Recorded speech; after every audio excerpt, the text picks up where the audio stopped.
Radhe Radhe everyone, आप सभी को करवा चौथ व्रत की बहुत बहुत शुभकामनाएं। फ्रेंड्स, करवा चौथ का पावन पवित्र त्योहार व्रत आने वाला है और हमारे भारत में तो करवा चौथ का व्रत महिलाएं किसी भी बड़े से बड़े त्योहार से भी ज्यादा उत्साह से मनाती हैं। करवा चौथ का व्रत महिलाएं अपने पति की लंबी उम्र की कामना करते हुए करती हैं। और करवा चौथ का जो व्रत होता है ना, इस व्रत को महिलाएं इतना शिद्दत से करती हैं, इतना दिल से करती हैं कि पूरा दिन भूखी प्यासी रहकर भी पूरे 16 श्रृंगार करके ये व्रत करती हैं।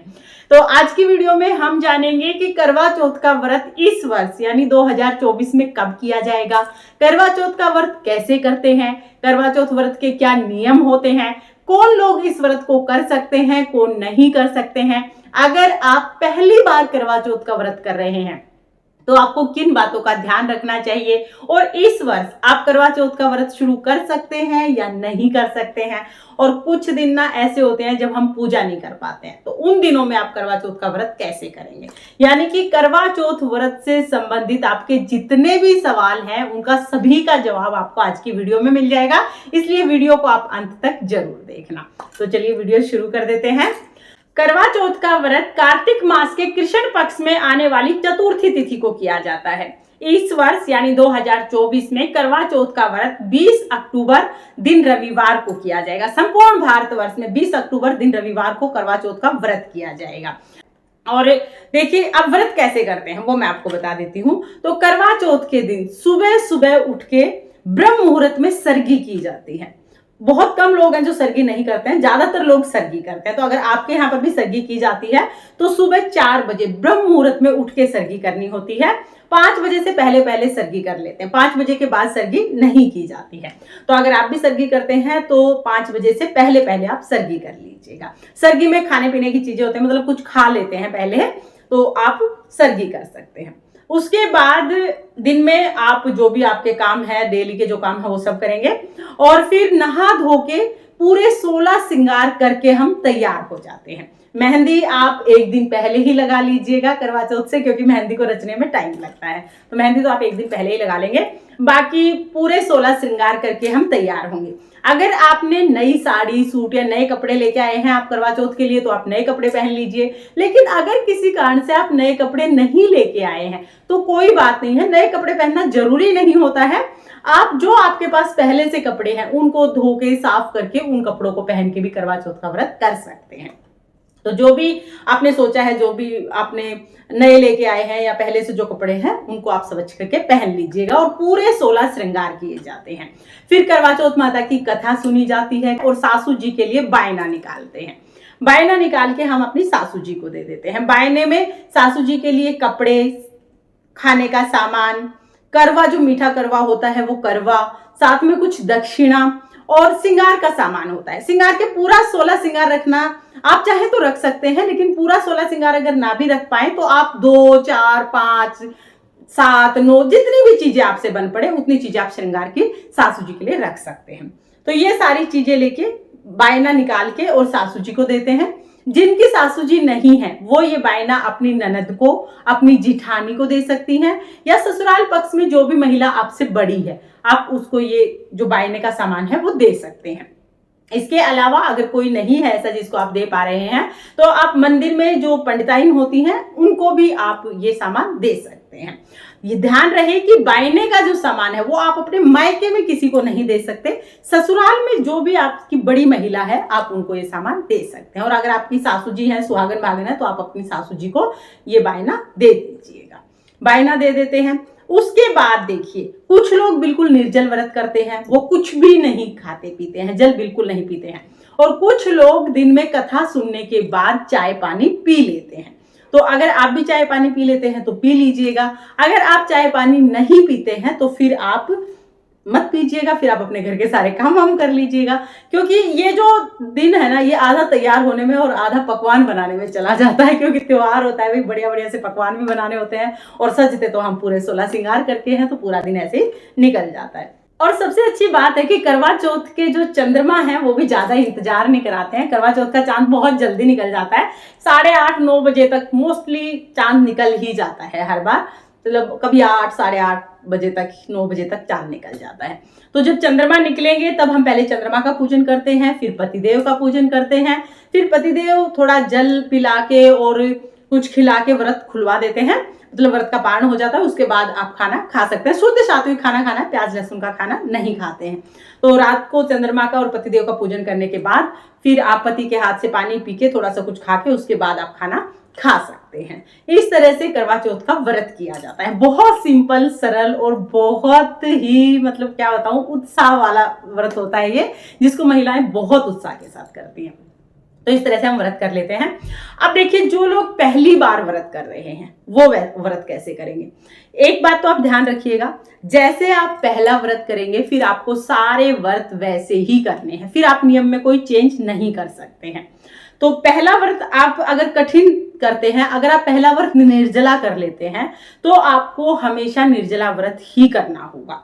तो आप ये ध्यान रखिएगा कि आप अपने सामर्थ्य को, अपने शरीर को, अपने सामर्थ्य को देखते हुए व्रत का संकल्प लीजिएगा। पहला व्रत जैसे करेंगे फिर आपको सारे व्रत वैसे ही करने। अगर आपने पहले व्रत में सर्गी की है तो आगे भी हर एक व्रत में आप सर्गी कर सकते हैं। अगर आपने पहले व्रत में चाय पानी पी लिया था कथा सुनने के बाद तो आगे भी आप हर एक व्रत में चाय पानी पी सकते हैं। आगे आप ना पीना चाहें तो कोई बात नहीं है, एक बार आप ने जैसे पकड़ा है व्रत, उसके बाद अगर आप ना पीना चाहें तो कोई बात नहीं। लेकिन अगर आपने पहली बार निर्जला व्रत किया है तो फिर आपको हर बार निर्जला व्रत ही करने पड़ेंगे। तो देखिए क्या होता है कि आगे चल के, अभी तो आपकी शादी हुई है, आगे चल के प्रेगनेंसी भी होती है, बच्चा छोटा भी होता है, तो प्रेगनेंसी के टाइम पे या छोटे बच्चे हैं और उनको फीड कराना है तो उस टाइम पे निर्जला व्रत में बहुत ज्यादा दिक्कतें आ जाती हैं। लेकिन अगर पहला व्रत निर्जला किया है तो फिर आप आगे चेंज नहीं कर सकते हैं, आपको उसी तरह से व्रत करना होता है।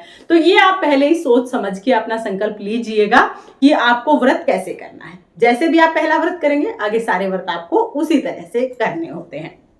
तो ये व्रत का नियम है।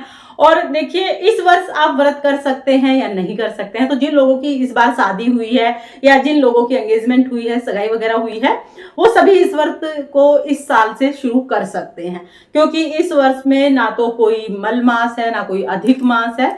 ये पूरा जो साल है वो बहुत शांतिपूर्वक गया। तो इस साल में आपके बार जो करवा चौथ आ रहा है, आप नया व्रत शुरू कर सकते हैं। और देखिए, पारंपरिक जो तरीका है वो ये है कि जिन लोगों की इस वर्ष शादी हुई है, पहला जो करवा चौथ का व्रत है उसमें सारा व्रत का जो सामान है वो मायके से आता है। लेकिन अगर किसी कारण से आपके मायके से सामान नहीं आ पा रहा है, दूर रहते हैं या आप दूर रहते हैं या कोई और कारण है कि सामान नहीं आ पाया है, तो कोई ऐसी बात नहीं है। आपके पति सामान ला सकते हैं, आपकी सासू जी ला सकते हैं या आप खुद भी सामान ला सकते हैं। तो आप अपने ससुराल से भी सामान लेके करवा चौथ का व्रत कर सकते हैं। इसके साथ ही ये सवाल बहुत पूछा जाता है कि महिलाएं ना महीने में कुछ दिन पूजा नहीं कर पाती हैं और उस टाइम पर अगर करवा चौथ का व्रत आ जाए तो फिर क्या करना है। तो देखिए भाई, करवा चौथ का व्रत किसी भी अवस्था में छोड़ा नहीं जाता है। करवा चौथ का व्रत हर अवस्था में महिलाएं जरूर करती हैं। करवा चौथ, होली अष्टमी और होली, ये व्रत ऐसे हैं जो हमें हर कंडीशन में करने होते हैं। हर अवस्था में ये व्रत जरूर किए जाते हैं। अगर आपके अशुद्धि काल में करवा चौथ का व्रत आ जाता है तो भी आपको व्रत जरूर करना है। बायना भी आप निकाल सकते हैं, क्योंकि बायने में कोई पूजा नहीं होती है, बायने में बस वो दान देना होता है अपनी सासू जी को। तो बायना आप निकाल के अपनी सासू जी को दे सकते हैं। कथा आप सुन सकते हैं, क्योंकि कथा आप बैठ के कोई भी सुना देगा, आप कथा सुन लेंगे। और इस व्रत में कथा सुनने का ही सबसे ज्यादा महत्व होता है।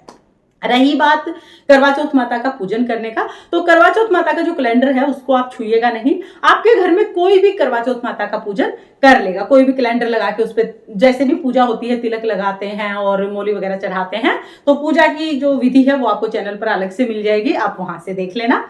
करवा चौथ माता का जो पूजन है वो आपके घर में कोई भी अन्य सदस्य कर देगा। बाकी आप कथा सुन लीजिएगा, बायना निकाल दीजिएगा। रात को जो चंद्रमा को अर्घ देते हैं वो आप अपने पति के हाथ से दिलवा दीजिएगा, पति का पूजन आप कर लीजिए। उसके बाद फिर आप नॉर्मल जैसे व्रत खोलते हैं वैसे व्रत खोल सकते हैं। तो आपको किसी भी अवस्था में हो करवा चौथ का व्रत जरूर करना है। इसके साथ ही जो महिलाएं प्रेग्नेंट हैं या जो बीमार हैं वो निर्जला व्रत ना करें। जो महिलाएं प्रेग्नेंट हैं वो दिन में कथा सुनने के बाद चाय, पानी, जूस, फल वगैरह ले सकती हैं। मतलब अपने स्वास्थ्य को ध्यान में रखते हुए आप व्रत करें, क्योंकि जो प्रेग्नेंट महिलाएं होती हैं ना, उनको दोष नहीं लगता है, उन्हें व्रत पूजा में थोड़ी बहुत छूट मिलती है। तो बीमार और प्रेग्नेंट अगर है कोई तो वो निर्जला व्रत ना करे, बीच में जूस, पानी, चाय या जो फल वगैरह आप लेना चाहते हैं तो आप ले सकते हैं। और करवा चौथ व्रत में जो छलनी और थाली ली जाती है, चंद्रमा को देखने के लिए जो छलनी लेते हैं, हर बार नई छलनी लेने की जरूरत नहीं होती है। अगर थाली और छलनी पिछले साल की आपके पास है तो आप उसी थाली और छलनी से व्रत कर सकते हैं, चंद्रमा का पूजन और पति का पूजन कर सकते हैं। लेकिन जो करवा होता है ना, जो मिट्टी का करवा होता है, ये हमें हर बार नया लेना होता है, क्योंकि मिट्टी के बर्तन सिर्फ एक बार यूज किए जाते हैं पूजा में, उसके बाद यूज नहीं किए जाते हैं। तो मिट्टी का जो करवा है वो आपको हर बार नया लेना होता है। अगर आपके पास तांबे या पीतल का करवा है तो वो आप दोबारा यूज कर सकते हैं। पिछले अगर आपने, कुछ लोग ना तांबे और पीतल का ही करवा ले आते हैं कि हर बार इसी से हम पूजा कर लेंगे, तो अगर आपके पास तांबे पीतल का है तो आप वही करवा ले लीजिएगा। लेकिन अगर आप मिट्टी के करवे से पूजा करते हैं तो फिर आपको नया करवा लेके आना है। इसके साथ ही जो करवा चौथ माता का कैलेंडर है, अगर आपके पास पिछले साल आपने फोटो ले ली थी और फोटो बिल्कुल ठीक ठाक है तो आप उस फोटो से पूजन कर सकते हैं। 12 जल के छींटे लगाकर, गंगा जल के छींटे लगाकर उसी फोटो से पूजा कर सकते हैं। लेकिन अगर आपने कैलेंडर लिया है तो कैलेंडर, क्योंकि थोड़ा बहुत खंडित हो ही जाता है, कैलेंडर मुड़ जाता है या थोड़ा बहुत उसके किनारे विनारे फट जाते हैं, तो कैलेंडर है तो 2 रुपए का 5 रुपए का कैलेंडर आता है, आप नया ले आइएगा और नया कैलेंडर लाके आप जो करवा चौथ माता का पूजन है वो कर सकते हैं। इसके साथ ही करवा चौथ का जो व्रत है, इस दिन आप सिलाई कढ़ाई का काम नहीं कीजिएगा, क्योंकि इस दिन खुदाई का, सिलाई का, कढ़ाई का ये काम नहीं करते हैं।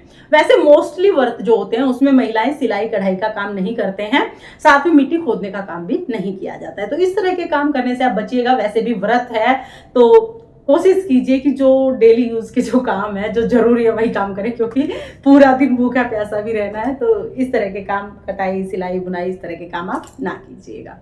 और इसके साथ ही करवा चौथ का जो व्रत है, आप चाहें तो आप निर्जला व्रत कर सकते हैं या आप घर में चाय पानी पी सकते हैं। तो फ्रेंड्स, करवा चौथ व्रत के संबंध में लगभग सारी बातें मैंने बता दी हैं, लेकिन फिर भी अगर कुछ छूट गया है, कोई आपके डाउट्स रह गए हैं तो आप कमेंट कर दीजिएगा। मैं रिप्लाई करने की पूरी कोशिश करूंगी। पूरे 16 श्रृंगार करके, सज धज के, बहुत ही खुशी के साथ करवा चौथ व्रत कीजिएगा। करवा चौथ माता की कृपा से आपको अखंड सुहाग की प्राप्ति हो और ये करवा चौथ आपके और आपके परिवार के लिए खुशहाली लेके आए। इसी कामना के साथ फिर मिलेंगे किसी और वीडियो में। तब तक के लिए जय करवा चौथ माता। राधे राधे।